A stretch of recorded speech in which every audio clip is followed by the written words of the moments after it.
الحمد لله نحمده ونستعينه ونستغفره ونؤمن به ونتوكل عليه ونعوذ بالله من شرور أنفسنا ومن سيئات أعمالنا من يهده الله فلا مضل له ومن يضلل فلا هادي له وأشهد أن لا إله إلا الله وحده لا شريك له وأشهد أن سيدنا ومولانا محمدا عبده ورسوله أما بعد فأعوذ بالله من الشيطان الرجيم بسم الله الرحمن الرحيم وإذا مرضت فهو يشفين وقال تعالى تبارك الذي بيده الملك وهو على كل شيء قدير الذي خلق الموت والحياة ليبلوكم أيكم أحسن عملا وهو العزيز الغفور وقال النبي صلى الله عليه وسلم للمؤمن على المؤمن 6 خصال يعوده إذا مرض ويشهده إذا مات ويجيبه إذا دعاه ويسلم عليه إذا لقيه ويشمته إذا عطس وينصح له إذا غاب وفي رواية ويحب له ما يحب لنفسه وقال النبي صلى الله عليه وسلم ما أنزل الله داء إلا أنزل الله شفاء وقال عليه الصلاة والسلام المعدة حوض البدن والعروق إليها باردة فإذا صحت المعدة صدرت العروق بالصحة وإذا فسدت المعدة صدرت العروق بالسقم أو كما قال عليه الصلاة والسلام صدق الله مولانا العظيم وصدق رسوله النبي الكريم ونحن على ذلك لمن الشاهدين والشاكرين والحمد لله رب العالمين رب اشرح لي صدري ويسر لي أمري واحلل عقدة من لساني يفقهوا قولي رب اشرح لي صدري ويسر لي أمري واحلل عقدة من لساني يفقهوا قولي رب اشرح لي صدري ويسر لي أمري واحلل عقدة من لساني يفقهوا قولي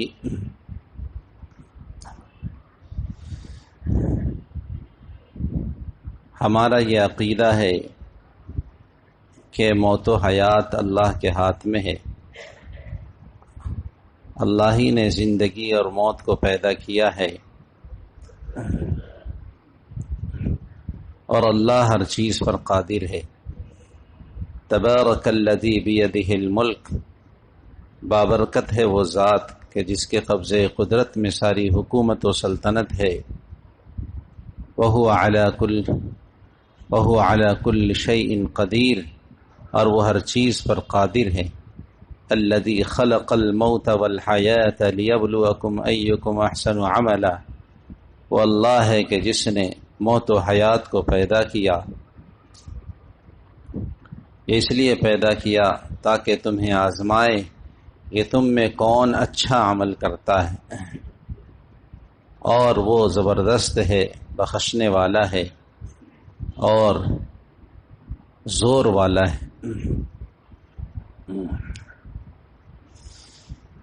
یہ ہر مسلمان کا عقیدہ ہے۔ حضرت ابراہیم علیہ السلام نے اللہ کی قدرت کو بیان کرتے ہوئے کہا تھا وَإِذَا مَرِضْتُ فَهُوَ يَشْفِينِ، کہ جب میں بیمار ہو جاتا ہوں تو اللہ ہی مجھے شفا دیتے ہیں۔ تو شفا دینے والے، ٹھیک کرنے والے صرف اللہ ہیں۔ حدیث میں آتا ہے اللہ کے نبی نے ارشاد فرمایا ما انزل اللہ داء الا انزل اللہ شفاء، کہ اللہ نے کوئی بیماری نازل نہیں کی مگر یہ ہے کہ اس کے لیے شفا اور دوا بھی اللہ نے نازل کی ہے۔ اور دوسری روایت میں آتا ہے آپ صلی اللہ علیہ وسلم نے ارشاد فرمایا کہ اللہ نے ہر بیماری کے لیے دوا اور علاج بتایا ہے اور بنایا ہے، اور اس کا توڑ بھی نکالا ہے اللہ نے اور دنیا میں نازل کیا ہے، سوائے ایک چیز کے، اور وہ ایک چیز کیا ہے؟ الحرم، یعنی بڑھاپا، کہ بڑھاپے کا کوئی علاج نہیں ہے، اور بڑھاپا موت کا ایک زینہ ہے، تو گویا یوں کہہ سکتے ہیں کہ موت کا کوئی علاج نہیں ہے۔ تو اسباب موت کا بھی کوئی علاج نہیں ہے، اور ایک اہم سبب ہے بوڑھا ہونا، تو اس بڑھاپے کا اللہ نے کوئی علاج نہیں بنایا، بقیہ ساری بیماریوں کے لیے کوئی علاج ہے۔ اسی لیے ایک روایت میں آتا ہے، صحابہ نے پوچھا یا رسول اللہ افنتداوا، کیا ہم دوا دارو کریں، علاج معالجہ کریں؟ یہ سوال اس لیے صحابہ کے ذہن میں آیا کہ بیمار کرنے والے بھی اللہ ہیں اور شفا دینے والے بھی اللہ ہیں، تو اللہ نے اپنی قدرت سے اور اپنی چاہت سے جو مناسب سمجھا وہ کیا، تو کیا ہم بیماری جب اللہ کی طرف سے ہے تو ہم اس کا علاج بھی کرائیں؟ تقدیری بات ہے یہ۔ تو آپ نے ارشاد فرمایا نعم یا عباد اللہ، ہاں اے اللہ کے بندو، تداوو، علاج کیا کرو، فإن اللہ لم یضع داء الا وضع له شفاء، اس لیے کہ اللہ نے کوئی بیماری نہیں اتاری اور کوئی بیماری نہیں بنائی مگر یہ ہے کہ اس کا توڑ اور اس کے لیے شفا اور اس کی دوا بھی بنائی ہے اللہ نے۔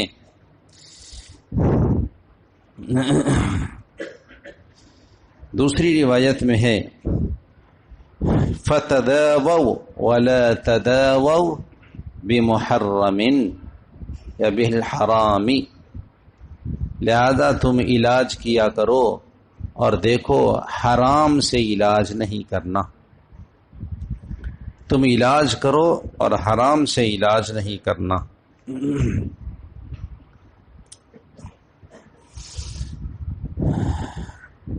حدیث کی کتابوں میں آپ پڑھیں گے ابواب الطب میں، تو اس میں علاج کے مختلف طریقوں کا ذکر آپ کو ملے گا۔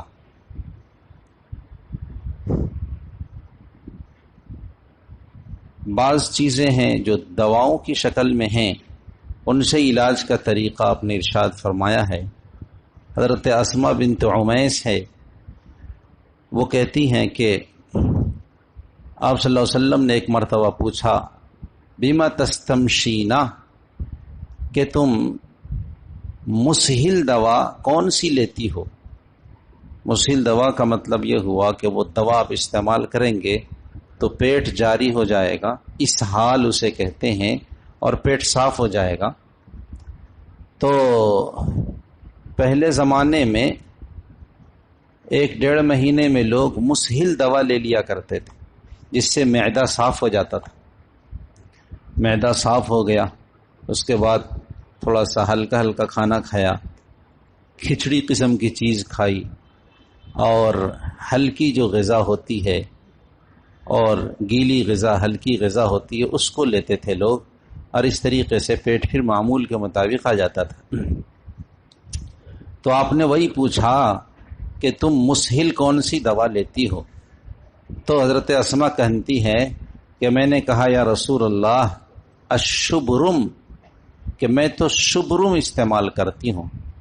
تو آپ نے فرمایا حارن جارن، ارے وہ تو بہت گرم ہے اور وہ تو بہت ساری چیزوں کو کھینچ لیتی ہے، یعنی پیٹ صاف کرنے کے ساتھ ساتھ اس کے اندر جو اور بھی جو طاقت کی چیزیں ہیں اس کو بھی وہ نکال لیتی ہے۔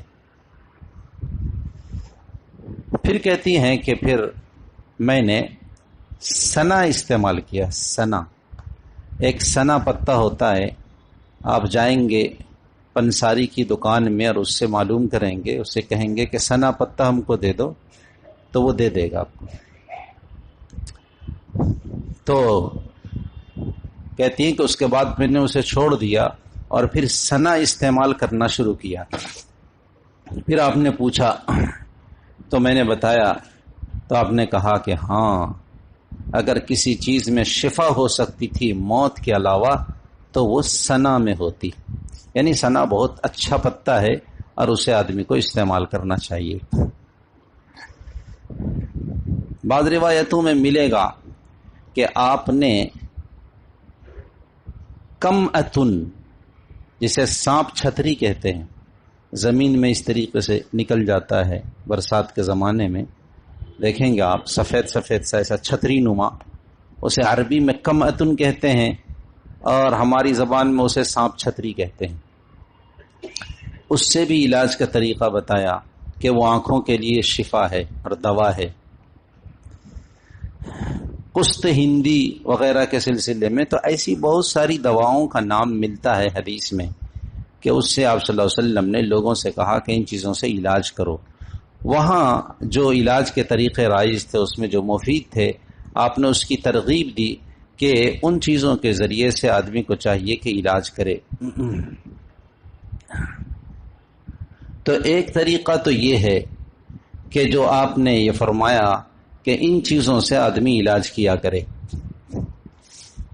دوسرا طریقہ آپ نے ارشاد فرمایا ہے کہ جو رقیہ کی شکل میں ملتا ہے کہ آدمی کو چاہیے کہ کچھ چیزیں پڑھ کر کے دم کرے، اور اس کے لیے اس بیماری کے لیے وہ پڑھنا بہت مفید ہے، جسے رقیہ کہتے ہیں. جیسے کسی کی نظر لگ جاوے، بچھو کاٹ لے تو اس کا کیا ہے طریقہ، تو یہ بھی طریقہ حدیثوں میں مذکور ہے. پھر انسان اپنی محنت اور تجربے سے علاج کے بہت سارے طریقوں تک واقف ہو چکا ہے اور علاج کے بہت سارے طریقوں کو جان چکا ہے، جس میں اس زمانے میں جو بہت زیادہ رائج ہے وہ انگریزی طریقہ علاج ہے. اسی طریقے سے ہومیوپیتھ طریقہ علاج ہے. اسی طرح طبی جو ہوتا ہے یہ یونانی طریقہ علاج ہے، آیورویدک طریقہ علاج ہے، اور بھی کئی طریقہ علاج ہے. یہ سب علاج کا طریقہ ہے اور اس میں سے کوئی علاج بھی منع نہیں ہے. بعض بیماریاں ایسی ہوتی ہیں کہ جس میں وہ طریقہ علاج زیادہ مفید ہے، بعض بیماریوں میں دوسرا طریقہ علاج زیادہ مفید ہے، بعض بیماریوں میں وہ طریقہ علاج زیادہ مفید ہے. ہم لوگ چونکہ ناتجربہ کار ہیں اور ان چیزوں سے واقف نہیں ہیں، اور ہمارے زمانے میں چونکہ اس کی کوشش کی گئی ہے انگریزوں کے دور سے کہ انگریزی دواؤں کا چلن ہو اور انگریزی علاج زیادہ سے زیادہ ہو، تو اس لیے ہر آدمی تھوڑی سی بیماری کے لیے بھی انگریزی دواؤں کی طرف بھاگتا ہے اور اسی کو وہ استعمال کرتا ہے. حالانکہ سارے اطباء اس بات پر متفق ہیں کہ انگریزی دواؤں کی طرف بغیر شدید ضرورت کے آدمی کو نہیں جانا چاہیے، اس لیے کہ یہ یکدم اثر کرتی ہے. اور آپ کو معلوم ہے کہ انسانی جسم میں جب بیماری آتی ہے تو دھیرے دھیرے آتی ہے، لہذا اس کے ختم کرنے کا طریقہ بھی یہ ہے کہ آدمی کہ وہ بیماری دھیرے دھیرے ختم ہو. ایک شخص کا پیٹ چل رہا ہو تو پیٹ فوراً تھوڑا ہی چلا ہے، وہ آج کچھ ہوا تھا کل کچھ ہوا تھا، پھر دھیرے دھیرے بڑھتے بڑھتے اس کا پیٹ زیادہ چلنے لگا. اب اس نے ایک ایسی دوا کھائی کہ اچانک اس کا پیٹ بند ہو گیا، تو وہ دوسری بیماریوں کی طرف چلا جائے گا. دوا وہ ہونی چاہیے کہ پھر دھیرے دھیرے اس پر کنٹرول ہو، لیکن دوا اس نے ایسی کھا لی کہ جس کی وجہ سے اچانک اس کا پیٹ بند ہو گیا. ایک عالم بیان کر رہے تھے، میں نے بیان میں سنا، میں نے کسی کتاب میں تو یہ بات نہیں پڑھی ہے کہ اکبر کے دور میں ایک حکیم تھا، بہت ہی زبردست اور نامی حکیم تھا. تو اکبر کی جو موت ہوئی ہے وہ اسی میں ہوئی ہے کہ اس کو اسہال ہو گیا تھا، دست رک نہیں رہا تھا، پیٹ جو چلا تو رکا نہیں اور بس چلتا چلا گیا، جس کی وجہ سے وہ پریشان ہو گیا۔ اس نے حکما اور اطباء کو جمع کیا اور بتایا کہ ہمارے ساتھ یہ مرض ہے۔ تو اطباء نے تدبیر کی، دوائیں دی، لیکن شفا یابی نہیں ہو رہی تھی۔ تو اکبر نے ڈانٹ کر کے کہا کہ تم نے کیا خاک تعلیم حاصل کی ہے، اور تم نے کون سا علم حاصل کیا ہے کہ تم ایک اسہال نہیں روک پا رہے ہو؟ تو اس حکیم کو جلال آ گیا اور اس نے کہا کہ جناب ہمارے پاس ایسی دوا ہے کہ اگر اس گملے میں رکھے ہوئے پانی میں ایک قطرہ ڈال دیں تو یہ پورا گملے کا پانی پتھر بن جائے، ابھی اس کی ایک چٹکی آپ کو کھلا دیں تو فوراً اسہال رک جائے، لیکن یہ آپ کے لیے مفید نہیں ہے، یہ مضر ہے۔ چنانچہ اس نے ڈالا اور گملے کا سارا پانی پتھر ہو گیا۔ ڈالتے ہی کہا کہ یہ چیز آپ کے پیٹ میں نہیں جا سکتی ہے، ہم تو ایسی دوا جانتے ہیں، لیکن تدبیر کی جا رہی ہے، وہ تدبیر کارگر نہیں ہو رہی۔ لیکن اکبر اتنا پریشان تھا، اس نے کہا کہ نہیں، یہی دوا مجھے کھلاؤ۔ چنانچہ وہ دوا اس کی کھلائی گئی اور مر گیا۔ تو کیا سمجھا گیا کہ بیماریاں جو آتی ہیں تو اس کا علاج بھی اسی انداز سے انسان کو کرنا چاہیے۔ اچانک کوئی ایسی دوا انسان کھا لے کہ جس کی وجہ سے اس کا ری ایکشن ہو جائے تو وہ موت کی طرف انسان چلا جاتا ہے۔ تو ہر بیماری میں ایک ہی قسم کی دوا مفید ہو ایسا نہیں ہے، بعض میں ہومیوپیتھ زیادہ مفید ہے، بعض میں ایلوپیتھ زیادہ مفید ہے، اور بعض بیماریوں میں جھاڑ زیادہ مفید ہے، اور بعض بیماریوں میں یونانی طریقہ علاج زیادہ مفید ہے۔ یہ سمجھنے کی چیز ہے۔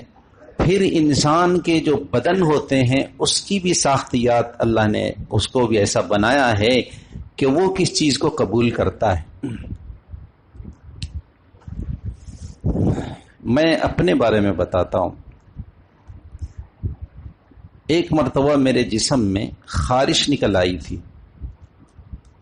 تقریباً 1.5 سال تک یہ خارش رہی، اور کلکتہ کے بڑے ہومیوپیتھ ڈاکٹر سے ہم نے علاج کروایا اور کئی مہینے تک علاج کروایا، لیکن ذرا بھی شفا یابی نہیں ہوئی۔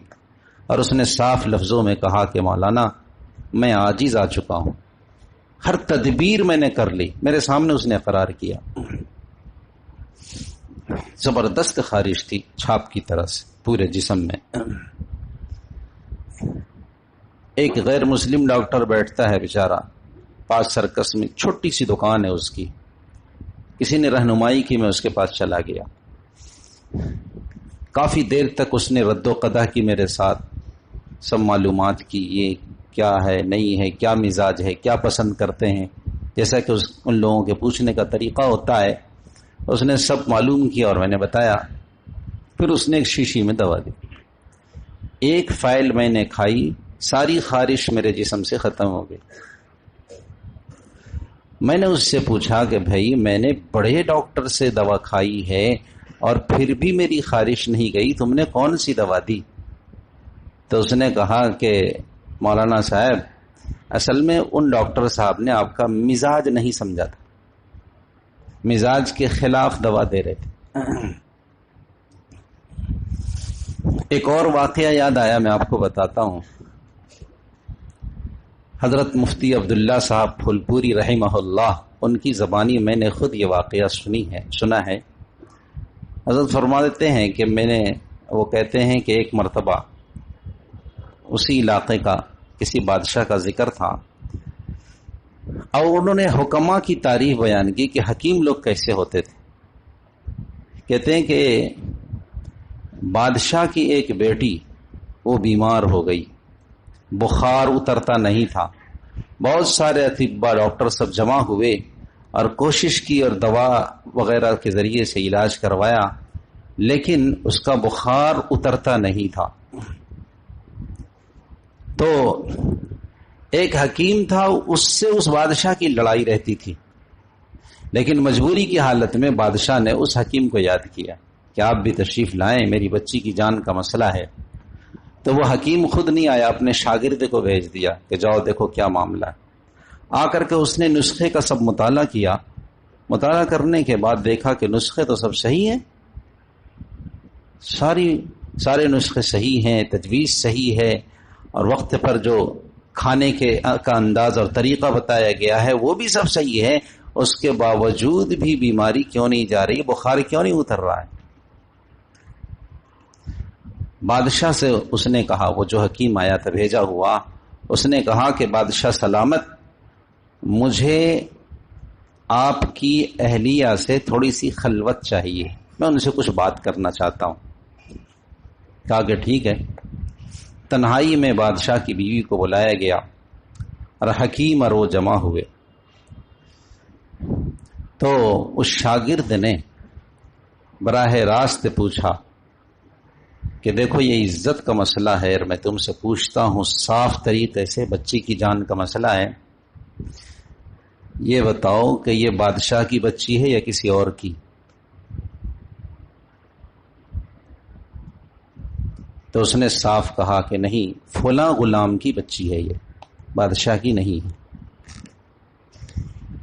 حرم میں ہے ساری چیزیں، یعنی وہ حرم کا مطلب ہوا یعنی گھریلو انداز ہے، تو اس میں پتہ نہیں ہے کون کس کا ہے نہیں ہے، لیکن پھر بادشاہ کی بیوی کو اس کا اقرار کرنا پڑا۔ کہا کہ بس یہ راز کی بات ہے اور کچھ نہیں کہنا کسی سے۔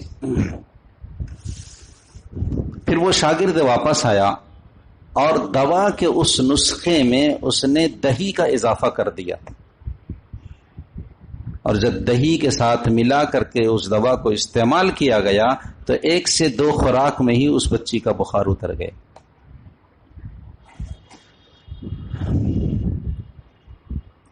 جب یہ شاگرد اپنے اس حکیم کے پاس پہنچا ہے تو وہ اس حکیم نے پوچھا کہ بولو کیا بات ہے؟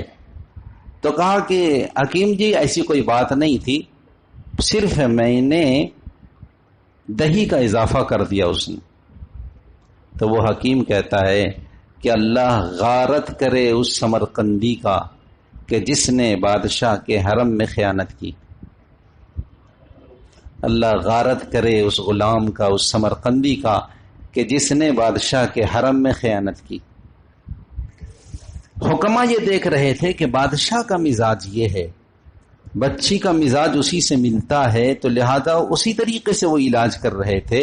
تو وہ بادشاہ کی بچی تھی ہی نہیں، مزاج کے خلاف دوا دی جا رہی تھی، مزاج کے مطابق دوا نہیں بنائی گئی، اس لیے وہ دوا کارگر نہیں ہو رہی تھی۔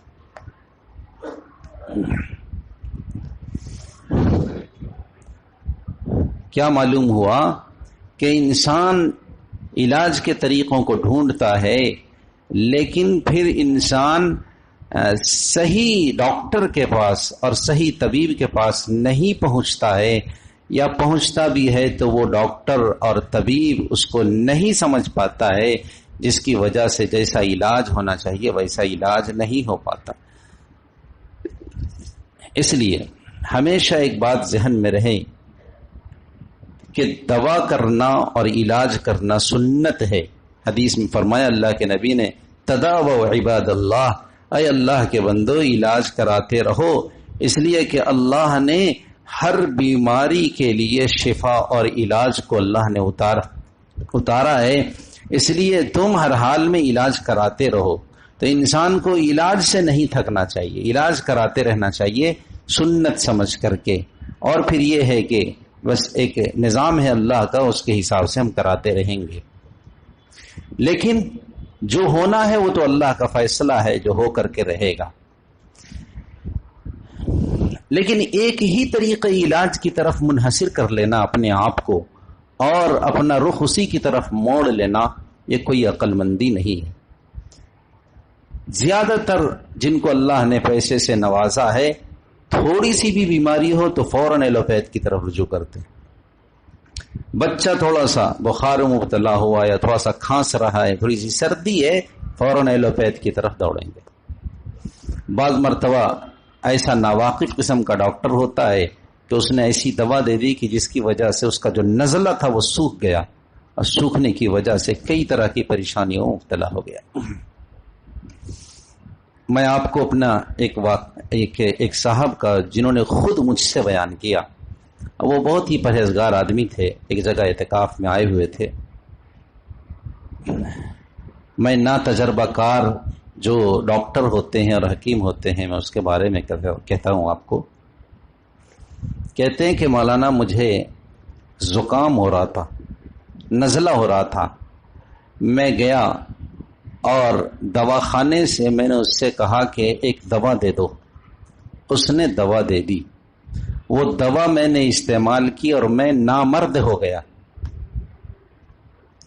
اس شخص نے مجھ سے خود بیان کیا کہ مولانا اس دوا کو استعمال کرنے کے بعد میری مردانی قوت ختم ہو گئی۔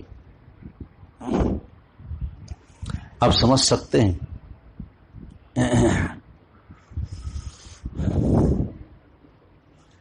تو انسان علاج کرائے اور علاج کرانے کے ساتھ ساتھ اچھے ڈاکٹر کے پاس پہنچے اور اچھے انداز سے علاج کرائے،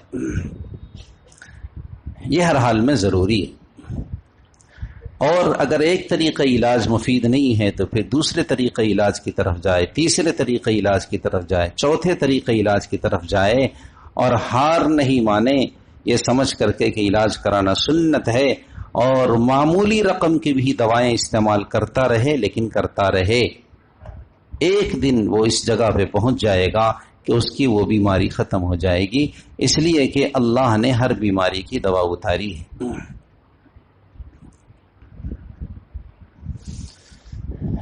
میرے استاذ محترم حضرت مولانا قاری خورشید عالم صاحب رحمہ اللہ، میں بھی جو سفر میں گیا ہوا تھا، وہ میرے انتہائی مخلص استاذ تھے جنہوں نے مجھے پڑھایا، اور اگر میں یہ کہوں کہ جو کچھ میرے پاس ہے یہ انہی کی دین ہے، قرآن کریم جو میں پڑھتا ہوں یہ انہی کا سکھایا ہوا ہے، انہوں نے مجھے سکھایا ہے، بڑی محبت سے پڑھایا، شروع کی کتابیں انہوں نے پڑھائی، پھر مدرسے میں لے جا کر کے پہنچایا، ایک بڑا گہرا قسم کا تعلق تھا۔ اچانک خبر آئی کہ وہ بیمار ہو گئے ہیں اور ہسپتال میں زیر علاج۔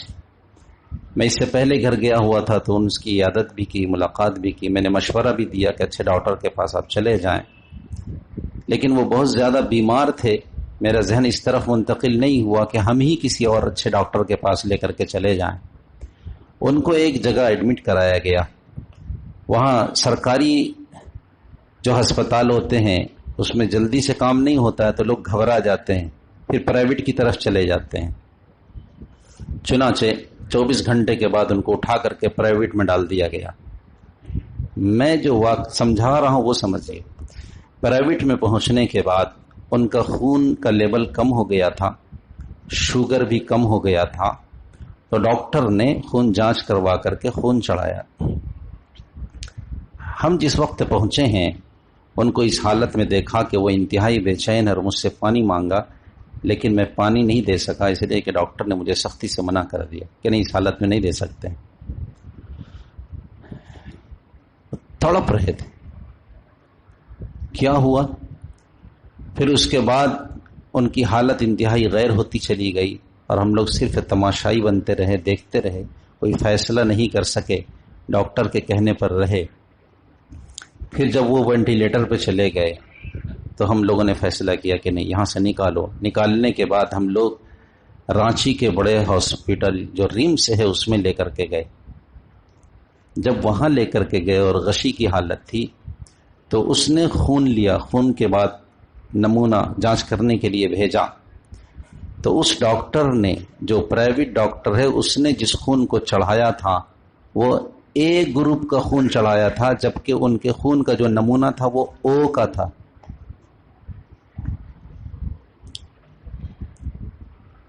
بڑا ڈاکٹر وہاں کھڑا ہوا ہے، پھر ٹیسٹ کرو ٹیسٹ کرو، جہاں ٹیسٹ کرایا جا رہا ہے خون کا نمونہ او کا آ رہا ہے۔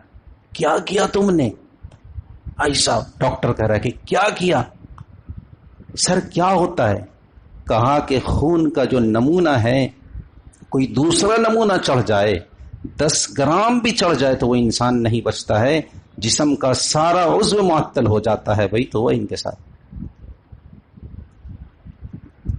یہ ظالموں نے بے موت کے مار دیا جس کو بولتے ہیں.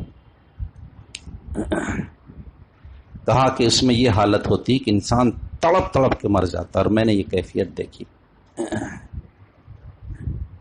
پھر وہ کہنے لگا کہ پرائیویٹ میں لے کے چلے جاتے ہو، ڈاکٹر تو ہم بناتے ہیں، ہمارے یہاں سے ڈاکٹر بن کے جاتے ہیں اور تم وہاں لے کے چلے گئے. اس لیے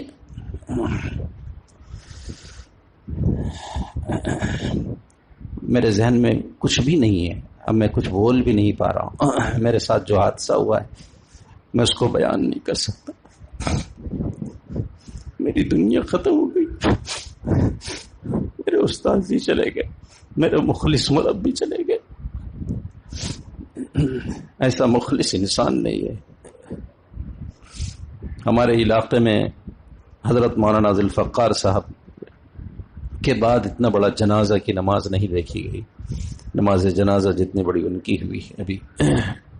وہ میرے گاؤں کے تھے، میرے رشتہ داروں میں تھے، انتہائی مخلص، انتہائی سنجیدہ، تبلیغ کے بڑے ذمہ داروں میں تھے. 4 اشخاص جو وہاں چلتے ہیں چترا میں، ان میں سے ایک یہ بھی تھے. ابھی دھنباد میں اجتماع ہونا ہے، ان کا بھی نام طے تھا 10 دن کے لیے، لیکن ان کی زندگی نے وفا نہیں کی.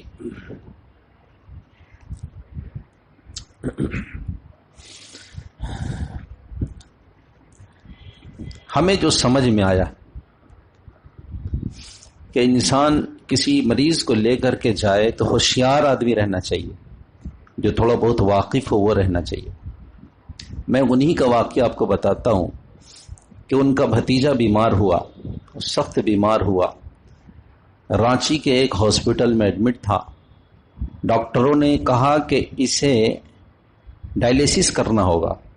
میرے پاس انہوں نے فون کیا، اتنی چیز ہم جانتے تھے. کہا کہ ڈائلیسس کا مطلب تو یہ ہوا کہ گردے میں خرابی ہے. تو گردے میں کیا خرابی ہے وہ ڈاکٹر سے پوچھئے. وہ کھڑے ہو کر کے وہاں سے گھر سے گئے جلدی سے، کہا کہ خبردار ڈائلیسس نہیں کرے گا. کھڑے ہو کر کے ڈاکٹر سے پوچھا کہ گردے میں کیا تکلیف ہے کہ آپ ڈائلیسس کریں گے. بولا نہیں، ہمارے رپورٹ میں یہ کہ ڈائلیسس کرنا ہوگا. وہاں سے اٹھایا مریض کو دوسرے ہاسپٹل میں ساری رپورٹ کرنے کے بعد وہاں بھی ڈاکٹر کھڑا ہو کر کے یہی کہہ رہا ہے ڈائلیسس کرنا ہوگا. یہ اڑ گئے کہ تم وجہ بتاؤ، ڈائلیسس تو تم کرو گے لیکن ڈائلیسس گردے کا ہوتا ہے، اس کے گردے میں کیا خرابی ہے کہ تم ڈائلیسس کرو گے. اس کا جواب نہیں تھا ڈاکٹر کے پاس. اس بچے کا ڈائلیسس نہیں ہوا. آج وہ بچہ زندہ ہے، چل پھر رہا ہے. خود انہوں نے یہ کام کیا.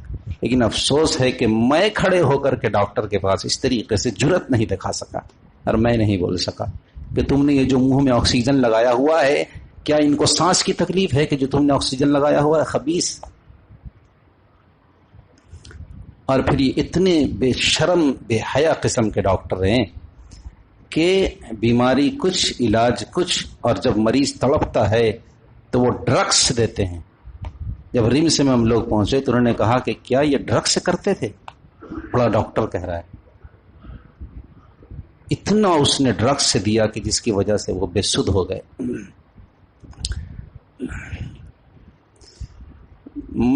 میں آپ سے کہتا ہوں، اتنا بڑا راجہ بازار کا علاقہ ہے کہ آپ کے پاس جانچ کے لیے بھی کوئی سینٹر ہے مسلمانوں کا؟ کون کیا ڈال دے رہا ہے ہماری ماں بہن کے پیٹ میں؟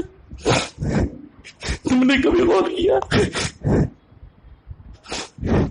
ہماری ماں بہنوں کے ساتھ ولادت کے وقت کیا بیت رہا؟ کبھی غور کیا؟ لاکھوں کی آبادی ہے، ایک تمہارا جانچ سینٹر نہیں ہے مسلمان. اسی طریقے سے دوسروں کے ہاتھ میں کھلونا بن کے ہمارے قیمتی جانیں ضائع ہوتی رہیں گی. سب سے پہلے ٹیسٹ لکھتا ہے، تمہارے پاس ٹیسٹ کے لیے ایک چیز نہیں ہے. دوسرے لوگ کھولے ہوئے، سنستھائیں کھولے ہوئے، قربانیاں کرتے ہوئے 10-10 لاکھ روپے کی قربانی. کہاں ہے اسلام میں؟ 10-10 لاکھ کی قربانیاں کس اسلام میں؟ زکات نہیں نکالتے ہو، قربانیاں کرتے ہو، دکھاؤ کے لیے. تم نے جانچ سینٹر نہیں بنایا مسلمانوں کے لیے، ماں بہنوں کے لیے. جو ابتدائی علاج ہے، سب سے پہلے ڈاکٹر نمونہ لیتا ہے، ٹیسٹ کرواتا ہے، ایکس رے کرواتا ہے، الٹرا ساؤنڈ کرواتا ہے. افسوس ہے، افسوس ہے، کچھ لوگ جو آگے بڑھتے ہیں لوگ دوسرے کی ٹانگ کھینچتے ہیں۔ وہاں چلے جاؤ پوروانچل میں سستے میں ہو جاتا ہے، یہاں بیٹھے ہوئے ڈکیت لوگ ہیں، بہت لیتے ہیں پیسے۔ کون ان چیزوں کی فکر کرے گا؟ کون ان چیزوں کی فکر کرے گا؟ کوئی تو اللہ کا بندہ آگے بڑھے۔ مسلمان صرف خالی اپنی ذات اپنی ذات اپنی ذات کے لیے لگا ہوا ہے، اپنی بلڈنگ، اپنا مکان، اپنے بچے، اور بس۔ میں بار بار کہتا ہوں کہ تمہاری حیثیت پانی کے ایک قطرے کی ہے۔ جب پانی کا قطرہ سمندر میں مل گیا پھر وہ مضبوط ہو گیا۔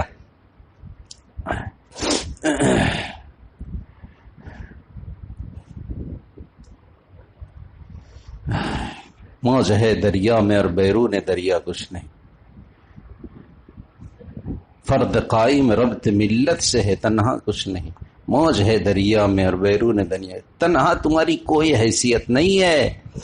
تم جو آج اپنے آپ کو یہاں محفوظ کرتے ہو انہی غریبوں کی وجہ سے، کہ اتنی آبادی ہے غریبوں کی کہ ایک پر کچھ آئے گا تو سب کھڑے ہو جائیں گے۔ ان غریبوں کے لیے کیا کیے؟ تم جو کماتے ہو صرف تمہارا ہی حق ہے اس پیسے میں، کہ ان غربا کا بھی حق ہے جو حفاظت اور حصار بنائے ہوئے۔ ہم جو کماتے ہیں، میرے پڑھانے والے جو میری مائیں ہیں، جو میری خالائیں ہیں، میری جو پھوپھیاں ہیں جنہوں نے بچپن میں میری محنت کی ہے، پالا ہے، پوسا ہے، میری تنخواہ میں ان سب کا حق ہے۔ میرے خاندان والے، میرے گاؤں والے، سب کا حق ہے اس تنخواہ میں۔ تم جو کماتے ہو غربا کا خون لے لے کر کے، وہ تمہارے ملازم ہیں، ان سب کا حق ہے اس پیسے میں۔ اور یہ جو غربا تمہارے لیے حصار بنے ہوئے ہیں چاروں طرف سے، کہ تمہارے مال کو کوئی چھین نہیں پائے گا۔ راجہ بازار میں کوئی نہیں، آنکھ نہیں دکھا سکتا اس کو، سب کھڑے ہو جائیں گے تمہارے لیے۔ تو تمہارے مال کی حفاظت تو یہ غربا کر رہے ہیں، ان کے لیے تم نے کیا کیا؟ اللہ کے واسطے سوچو، اللہ کے واسطے سوچو مسلمانوں۔ کم از کم ایک ایسا ہو تو کہ کم از کم ٹیسٹ کے لیے ہم ابتدائی طور پر کچھ ایسا شروع کر سکیں۔ اپنے لیے کروڑوں کا مکان خرید سکتے ہو کیا؟ اجتماعی طور پر 1 کروڑ کا ملا کر کے کس طریقے سے خریدا نہیں جا سکتا ہے؟ وہاں پہ ایسی مشینیں نہیں لگائی جا سکتی ہیں کیا؟ کچھ ایسے ڈاکٹروں کو بلا کر کے اپنا چیک اپ ماں بہنوں کا ہم نہیں کرا سکتے ہیں کیا؟ سستے میں یا فری میں نہیں کرا سکتے ہیں کیا؟ کرو گے ایسا؟ کرو گے ایسا؟ کون کون کریں گے؟ ہاتھ اٹھاؤ۔ کون کون کریں گے؟ ہاتھ اٹھاؤ۔ کون کتنے پیسے دے گا؟ دے گا لاکھ روپے دے گا؟ بولو، دو گے لاکھ روپے؟ ہاں کرو، اس سلسلے میں کرو، خدا میں کہتا ہوں کرو۔ میرا دل پھٹ جائے گا ایک دم۔ کرو اس کو۔ وہ عالم ہوتا ہے، ہر جگہ کی بھلائی چاہتا ہے۔ میں جہاں ہوں یہی کہوں۔ نبی جب مدینہ تشریف لے گئے، نبی نے کہا میرا جینا مرنا تمہارے ساتھ ہے، سارے مال و دولت لے کر کے چلے جائیں۔ کیا اے انصاریو، کیا اے مدینہ والو، تم اس پر راضی نہیں ہو کہ نبی تمہارے گھر میں مرے؟ صحابہ نے کہا، انصار نے کہا یا رسول اللہ ہم اس پر راضی ہیں، سب کو مال و دولت دے دیجئے لیکن آپ کی ذات میرے پاس رہے۔ یہ نبی کی شان ہے اور یہی عالم کی صفت ہے، جو جہاں ہے وہاں کے لیے خیر اور بھلائی ضروری ہے، وہ دیکھے۔ اس لیے اس پر سوچا جائے، اور جب کبھی آواز دی جائے تو ایک دم کھڑے ہو کر کے اس سلسلے میں کیا جائے۔ یہ گھنٹوں میں یہ کام ہو سکتا ہے، کچھ مشکل نہیں ہمارے لیے۔ کیا مشکل ہے؟ بولیے، ہے مشکل؟ کچھ مشکل نہیں، صرف ایک کھڑے ہونے کی بات ہے۔ آج میں نے ایک لائن آپ کو بتائی ہے، میرے دل میں بڑی جذبہ تھا، اس کے بعد تڑپ کر کے میں نے یہ بات کہی ہے۔ اللہ کرے آپ کے دل پر اس کا اثر ہو، اور اللہ تبارک و تعالی ہم سب سے خیر کا کام لے لے، اور ہمارے مالوں کو اللہ ٹھیک جگہ استعمال کروائے۔ وآخر دعوانا الحمد للہ رب العالمین۔